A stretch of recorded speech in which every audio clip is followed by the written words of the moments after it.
किसान आंदोलन 2024 में भी शुरुआत में ही दोबारा मुखरित है और इस बार विशेषकर पंजाब के किसान बढ़ चढ़ कर इसमें भाग ले रहे हैं और कुछ हरियाणा और यूपी के किसान भी इस पर चिंतन कर रहे हैं इस आंदोलन में शामिल होने का।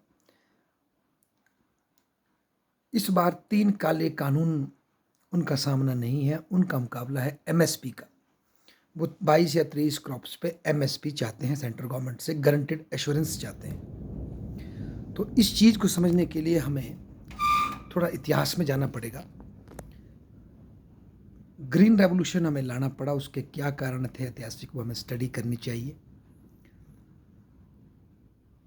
शायद भारत में ऐसा कहा गया बहुत जगह कि भारत में खाद्यान्नों की कमी थी, जबकि अगर इसको क्रिटिकली एनालाइज करें तो भारत के ग्रामीण क्षेत्रों में खाद्यान्नों की कमी नहीं थी। भारत के शहरों में जो मजदूर वर्क कर रहे थे उनके लिए खाद्यान्नों की दिक्कत थी और हमारे किसान इसलिए खाद्यान्न नहीं उगा रहे थे क्योंकि सरकार की पॉलिसी इंडस्ट्रीज को फेवर कर रही थी और टर्म ऑफ द ट्रेड किसान के खिलाफ था और इस कारण से हम अचानक खाद्य संकट में फंस गए। फिर इससे निकलने के लिए जो क्विक फिक्स हमने लिया वो हमको अमेरिका ने दिया और उसका नाम हमने ग्रीन रेवोल्यूशन रखा, पर आज उसके लॉन्ग टर्म कॉन्सिक्वेंसेज में ग्रीन कुछ नहीं बचा। पैदावार तो बढ़ गई इमीडिएट, वो भी 3 क्रॉप्स की, और जो बहुत से मल्टीग्रेन हमारे थे, सीरियल्स हमारे थे, वो निगलेक्ट हो गए और वाटर टेबल पानी का नीचे चला गया और गवर्नमेंट कंटिन्यूसली अब एक एमएसपी की परचेज पे ऐसे फंसी है और पीडीएस के साथ ऐसे जुड़ गई है। करोड़ों रुपए का एक्सपेंडिचर गवर्नमेंट को रेगुलरली करना पड़ रहा है और इवन इतने फूड गेन्स खरीदने पड़ रहे हैं जितनी कि अब नेट ज़रूरत नहीं है और फूड गेन्स की ढेरी गवर्नमेंट के गोडाउन में लग रही है जो कि वेस्ट हो रही है। और एक बहुत बड़ा कारण है कि भारत में over the period of time जो रोड बेटर हुआ, ट्रांसपोर्टेशन बेटर हुआ, लोगों की जीवन में जो प्रसिद्धि आई, जो मतलब खुशहाली आई, जो मैकेनाइजेशन बढ़ा, उसकी वजह से फिजिकल वर्क भी कम हो गया और इनकम बढ़ने से भारत में लोगों की जो सिंपल दाल और चावल मतलब चावल और आटे पे जो रिलायंस थी वो भी कम हो गई। अब लोग कुछ और भी साथ में प्रोसेस फूड खाना लोगों ने शुरू कर दिया है, पोल्ट्री और दूसरे एग्स और इस तरह की चीज़ों को लोगों को फोकस ज़्यादा कर दिया, जो कि नेचुरल इकोनॉमिक फिनोमिना हम जानते हैं। जब भी किसी की इनकम बढ़ती है तो वो मेन स्टेपल फूड की तुलना में दूसरे फूड पे ज़्यादा एक्सपेंडिचर करता है। और जिन जगहों में और विशेषकर जो स्टेट एक रोल मॉडल था ग्रीन रेवोल्यूशन का, उसकी दुर्दशा अगर आज हम देखते हैं उसकी खेती की, तो कहा जाता है कि वहाँ के किसान आज भयंकर संकट में हैं। वहाँ की इलेक्ट्रिसिटी विभाग बर्बाद हो गया है, फ्री इलेक्ट्रिसिटी के नाम पे उसकी लुटिया डूब गई है क्योंकि उनको फ्री इलेक्ट्रिसिटी देनी पड़ती है फार्मर्स को सस्टेन करने के लिए। और आज वो सेंटर से स्ट्रेस कर रहा है कि मजबूर हमारा आप फूड ग्रेन लो। क्या भारत में आज केवल पंजाब के ही फार्मर हैं? पूरे भारत में बंगाल से लेकर के नीचे साउथ में जा कर के, नॉर्थ ईस्ट में जा कर के, पहाड़ों में आकर के कई तरह के किसान हैं और फूड ग्रेन प्रोडक्शन भी डाइवर्सिफाई हुई है। तो ऐसे में एक विशेष रीजन स्पेसिफिक की मंडियों के इशारे पर अगर भारत की अर्थव्यवस्था चलेगी, भारत का फूड ग्रेन चलेगा, प्रोडक्शन उसका डिस्ट्रीब्यूशन होगा, तो ये कितना सस्टेनेबल है। अगर फार्मर का ही भला करना है तो क्या एक विशेष बेल्ट के फार्मर्स का ही हमने बड़ा करना है। और एक बात और आ रही है, फार्मर अन्नदाता है। अन्नदाता तो मेरे ख्याल से गवर्नमेंट है, जो कि गरीब से गरीब मजदूर को, जिसके पास ज़मीन नहीं है, वो गरीब किसान जिसको ज़मीन की मलकियत मिली नहीं पंजाब में, बड़े बड़े जिमीदारों के पास ज़मीनें हैं और गरीब आदमी जो हमारे रविदासी भाई हैं उनके पास मजदूरों का काम करते हैं, उनको रोटी खिलाती है, उनके लिए डिपू का राशन देती है, उनके लिए इलाज करवाती है।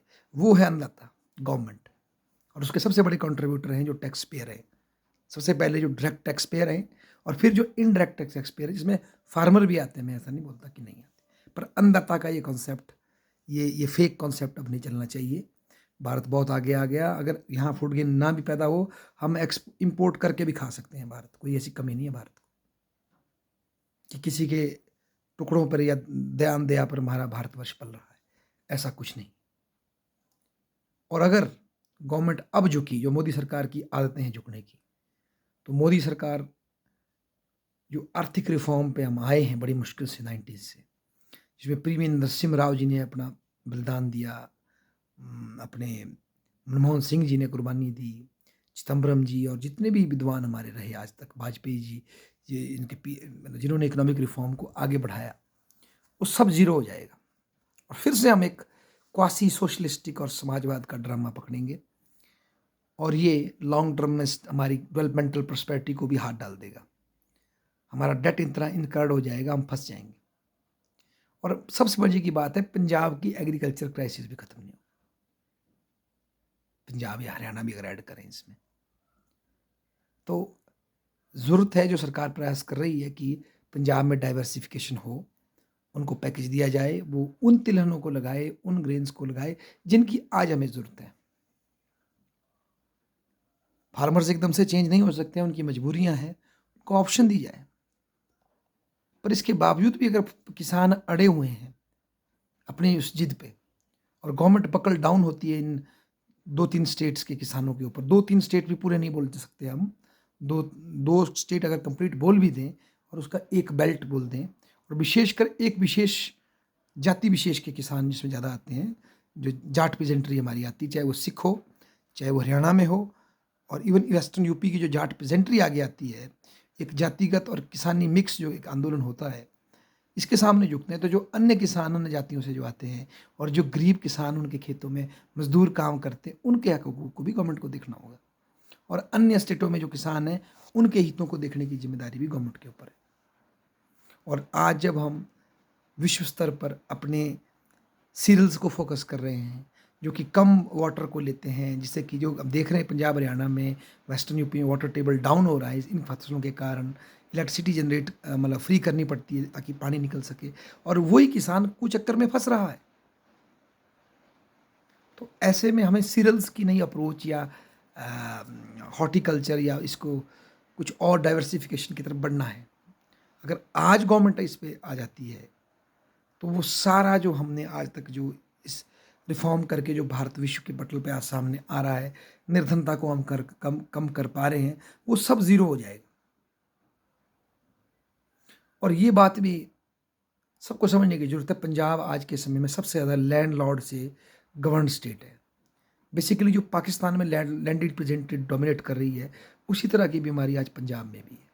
पंजाब के बहुत बड़े ज़मीनों पर एक विशेष कम्युनिटी और एक विशेष सेक्शन का आधिपत्य है, और गरीब आदमियों को ग्रीन रेवोल्यूशन के दौरान जो इनपुट कॉस्ट बढ़ गई, गरीब आदमी अपनी ज़मीन बेच के फिर से उन ज़मींदारों के पास है। इवन पंजाब की जो पंचायतों की सरकारी ज़मीन है, उन पर भी एक ताकतवर कम्युनिटी जाट पेजेंट्री का कब्जा है, और जो रविदासी भाई हैं उनकी बेचारों की स्थिति आज भी टाइट है।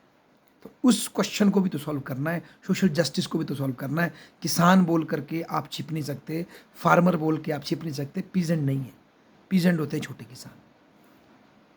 इसमें इस वर्ग में भी कई वीकर होंगे, पर हमें पॉलिसी का एज अ होल इम्पैक्ट देखना पड़ेगा।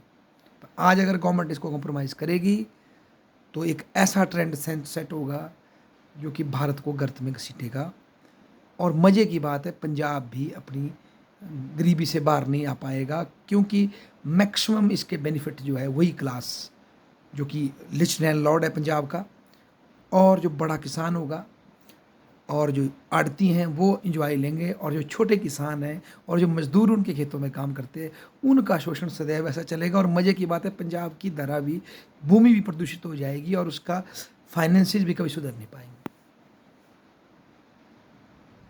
तो ये फैसला अब गवर्नमेंट के पाले में है, गवर्नमेंट जाने क्या फैसला लेती है। पर जो फैसला आज गवर्नमेंट लेगी दबाव में आकर के, उसके लॉन्ग टर्म कॉन्सिक्वेंसेस होंगे, और ये बात अब हमें समझनी पड़ेगी। एक वक्त जब एग्रीकल्चर पे कोई टैक्स नहीं लगता था, टैक्स लगता था ब्रिटिश काल में, शोषण होता था। अब गवर्नमेंट ने कितने सालों से, 70 सालों से एग्रीकल्चर पे टैक्स नहीं। क्या एग्रीकल्चर में जो इनकम है फार्मर्स की वो काउंट नहीं होनी चाहिए? सभी फैमिलीज़ की, जो पुअर है उनकी भी काउंट हो, क्या स्थिति है छोटे किसानों की, और जो रिच फार्मर्स हैं उनकी भी काउंट हो। और जो रिच फार्मर्स हैं, उनके पास एक्स्ट्रा इनकम कोई और उससे आ रही, कहीं वो फार्मिंग में गायब तो नहीं हो रही। कई ऐसे बिजनेसमैन हैं जो कि फार्मर शो करके अपने टैक्सों को ब्लैक को वाइट करते हैं, ब्लैक को वाइट, वाइट को ब्लैक करते हैं। इस पर भी सोचने की ज़रूरत है। एटलीस्ट अगर टैक्स नहीं फार्मिंग कम्युनिटी पे, रिच फार्मर कम्युनिटी पे विशेषकर मैं बोल रहा हूँ, तो उनकी आय का ब्यौरा तो वो कितने करोड़ का वो करते हैं, कितने हज़ारों का उनका, अगर गरीब है तो उनको और हेल्प की जाए। तो एटलीस्ट बाहर आए अब ये बात। कौन है रियल अन्नदाता भारत का? सरकार है, टैक्स पेयर हैं, और जिन पूंजीपतियों को हम पानी पी-पी के गालियाँ देते हैं, वही पूंजीपति हज़ारों करोड़ रुपए का टैक्स अदा करते हैं। और कई बार हमें गवर्नमेंट उनको माफ़ भी करती है, पर ये भी सच है कि सबसे बड़े टैक्स का जो कंट्रीब्यूशन है वही पूंजीपति देते हैं, डायरेक्ट टैक्स। और ना जाने कितने लोगों को वो एम्प्लॉयमेंट देते हैं, और उनके पास जो अच्छी जॉबों पे लोग लगे हैं, उनकी स्टेटस कुछ और है। तो बार-बार वो एक क्लासिकल इमेज मेरे देश की धरती वाला किसान बना करके हमें बेवकूफ़ बनना नहीं पड़ेगा आज। आज भारत को क्रिटिकली सोचना पड़ेगा, अन्नदाता कौन है? कौन है जो अपने अनाज को मुफ्त में बाँट रहा है जनता के लिए? और कहीं ऐसा तो नहीं अन्नदाता के नाम पे एक वर्ग अपने से कमज़ोर वर्गों का शोषण करके अपने को मजबूत करने की राह देख रहा है। और इस बात को भी नहीं हम डिक्लाइन कर सकते, जो एक्सपेट्रिएट लोग कनाडा में बैठे हैं, वो भी बाहर से इस आंदोलन को सपोर्ट कर रहे हैं, हवा दे रहे हैं।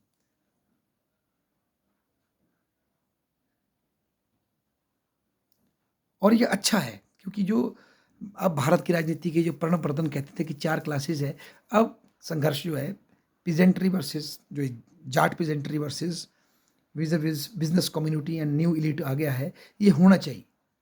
और इस संघर्ष को जो जीतेगा, जो डिबेट को फाइनल नेल कसेगा, उसी से ट्रांसफॉर्मेशन आएगी। नहीं तो इसकी वजह से इन इलाकों में आज भी जो फ्यूडल जो मेंटालिटी है, जातिगत जो वैमनस्य छिपा पड़ा है, वो आज भी सड़ा रहा है। जब तक कि खेती का मॉडर्नाइजेशन नहीं होगा और उसमें नई जॉब अपॉर्चुनिटीज़ नहीं खुलेगी लोगों के लिए, तब तक इस गंदगी से हमारे समाज के कमज़ोर लोग उन विशेष क्षेत्रों में त्रस्त रहेंगे। तो सारी ज़िम्मेदारी आज गवर्नमेंट के सामने, अगर गलत झुकती है तो ये दोषी पाई जाएगी इतिहास के गर्भ में मोदी सरकार। धन्यवाद।